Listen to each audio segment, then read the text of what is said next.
Olá, começa agora o programa Transição, a visão espírita para um novo tempo. E hoje é com muito carinho que nós recebemos no programa Transição uma pessoa que eu tenho certeza que é querida de muitas pessoas. É a Dona Guiomar. Dona Guiomar, que é presidente do Centro Espírita Perseverança, não é? Obrigada pela sua presença, Dona Guiomar. Sou eu quem agradece a oportunidade de estar presente nesse programa que eu admiro profundamente, que é o divulgador da doutrina dos espíritos.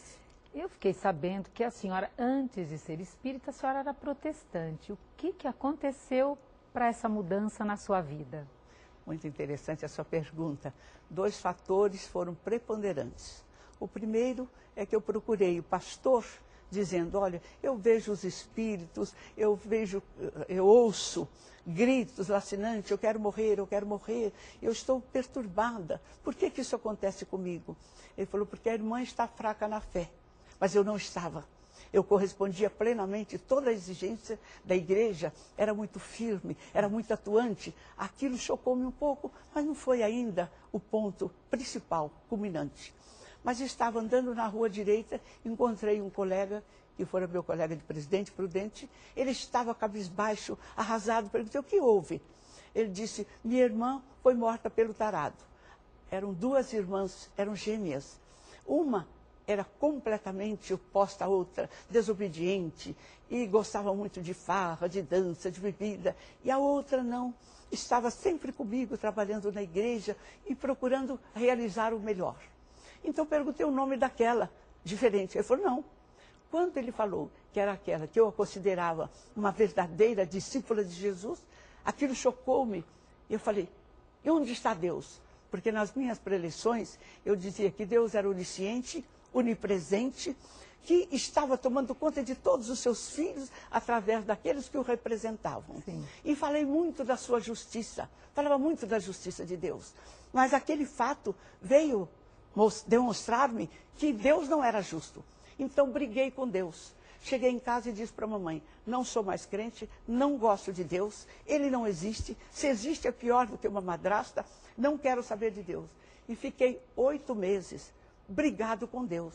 Mas eu havia dito também em minhas preleções que o espiritismo não deveria ser investigado, porque era o mal, e o mal deveria ser esquecido, abolido.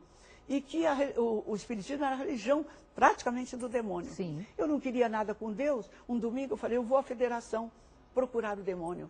Ficar sem uma força, eu não quero. E fui lá nesse intento. E cheguei lá, ouvi Vinícius discorrendo sobre aquela passagem, deixai os mortos o cuidado de enterrar os mortos. Gostei muito. Terminando, eu fui sempre muito audaciosa. Subi lá na tribuna e falei, eu queria falar com o senhor. Não sou crente, não acredito em Deus, não acredito no espiritismo, mas gostei de ouvi-lo. Ele falou, eu a espero amanhã em casa. E lá eu fui, fiquei 1 ano com o Vinícius. Puxa. Mas o primeiro dia eu levei uma folha de papel ao maço, condenando tudo que a Bíblia, que eu achava que a Bíblia condenasse o espiritismo. E fiquei meio nervosa. Ele falou, filha, se você veio aqui, é para uma orientação. Vamos nos ajoelhar e orar a Jesus, pedir que Ele nos oriente. E a partir dali, então, eu comecei a estudar a Bíblia. E foi exatamente estudando a Bíblia, encontrando aqueles tópicos que favoreciam muito a reencarnação, que eu passei a ser verdadeiramente espírita. E a mediunidade também exerceu um papel importante? Interessante. Foi exatamente a mediunidade que foi o que deu o primeiro início que eu fui perguntar para o pastor. Foi. Porque desde os 5 anos que eu saía do corpo. E tinha um medo, eu via o corpo lá, primeiro o meu corpo ficava muito grande, quando eu via, eu estava distante, o meu corpo estava ali. Eu não queria nem mais dormir. Mas a mamãe, como protestante, ela dava, é porque você jantou muito, porque Sim. deu aquela resposta. Explicação. E havia também um lugar, só um lugar, isso é muito interessante, junto a um rio, porque eu morei sempre no Grande Sertão. E ali eu era sozinha, não tinha amigas, não tinha vizinho, não tinha ninguém. Apareciam crianças que eu não sabia que eram espirituais e vinham brincar comigo. E a mamãe então me chamava, filha, vem para cá, eu estou brincando com as minhas amiguinhas. Quando a mamãe me chamava, elas desapareciam. Mas sempre ali eu as encontrava. Ai. Então, o Espiritismo não me desenvolveu nenhuma mediunidade. Eu nasci com elas. Sim. Foram elas exatamente que deram início a eu procurar saber por que aquilo acontecia comigo. Muito bom. Dona Guiomar, uma pessoa que ela, ao acordar, ela se sente mais cansada do que quando ela foi ao deitar, por que algumas pessoas têm essa sensação? Que despertam já cansadas. O que acontece? Que fator? Uma grande maioria, não é? Paracelso dizia assim, há corpos magnéticos que exercem influência sobre o homem por meio de uma força universal. Esta força pode agir de modo à distância. Sim. Pode, olha como é importante isso, ela pode exatamente provocar doenças, como pode purificar e restaurar a saúde. São exatamente essas correntes e que dependem exatamente, essas correntes dependem do núcleo emissor, da mente, da corrente mental. Existe essa corrente mental que pode exercer essa influência. Então, quando nós dormimos, nós não estamos alerta e de posse da nossa reserva de força capaz de repelirmos aquilo que precisamos repelir e atrair o que... Então, nos tornamos vítimas dessas correntes espirituais que sugam a nossa energia. Você sabe que a física quântica diz que através dessas correntes e da própria palavra pode se modificar até a molécula da água.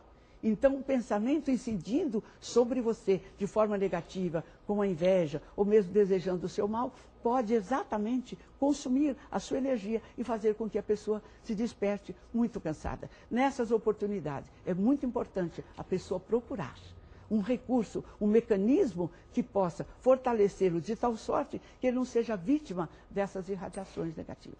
Muitas pessoas hoje em dia, não sei lá no Perseverança, acredito que também estão com diagnóstico de síndrome do pânico, dona Guiomar. A síndrome do pânico também pode ter uma influência espiritual? Como a senhora vê essa questão? Sim, pode sim. Na Semana Santa, nós temos um tratamento exatamente para os portadores da síndrome do pânico. Que beleza. Apesar da síndrome do pânico, a nossa medicina dizer que são falhas nos neurotransmissores, Sim, que fazem com que determinadas substâncias não cumpram o seu papel no estímulo de uma célula para com a outra, então há um distúrbio na química cerebral. E esse distúrbio faz, então, a pessoa sentir-se as informações distorcidas. Ela está vivenciando determinadas emoções, mas não sabe da origem de onde vieram. É aí exatamente que existe, junto com essas irregularidades físicas, a presença das entidades infelizes. Porque é muito normal, toda pessoa que tem essa síndrome do pânico tem outros sintomas que definem a influência negativa do plano espiritual. Então, há necessidade de um tratamento físico aliado a um tratamento espiritual. Então, afasta-se a causa e os efeitos facilmente cedem lugar à cura total.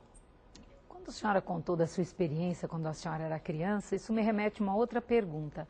Crianças pequenas, na mais tenra idade, que dizem para os pais e professores, para as pessoas mais próximas, que estão vendo espíritos, que estão ouvindo vozes, como conduzir, como encarar, como administrar uma situação dessa, dona Guiomar? Veja que pergunta importante você me faz. Lá no nosso centro, você sabe que são 5.000 pessoas que frequentam em cada reunião. Dessas 5.000 pessoas, aquelas que procuram um contato comigo. E nós colocamos em primeiro lugar o problema com as crianças, principalmente esse problema de ver espírito, de rolar muito na cama, de cair da cama. Tudo isso prenuncia a presença de forças negativas. E muitas vezes a mãe então quer tratar do filho, acha que seja um distúrbio, procura psicólogo, procura psicanalista para uma solução. Mas o problema não está com a criança. A criança simplesmente é portadora de uma sensibilidade mediúnica. E é essa sensibilidade mediúnica que o leva a registrar o que está havendo no ambiente doméstico. Explica um pouquinho o que é mediunidade, dona Guiomar.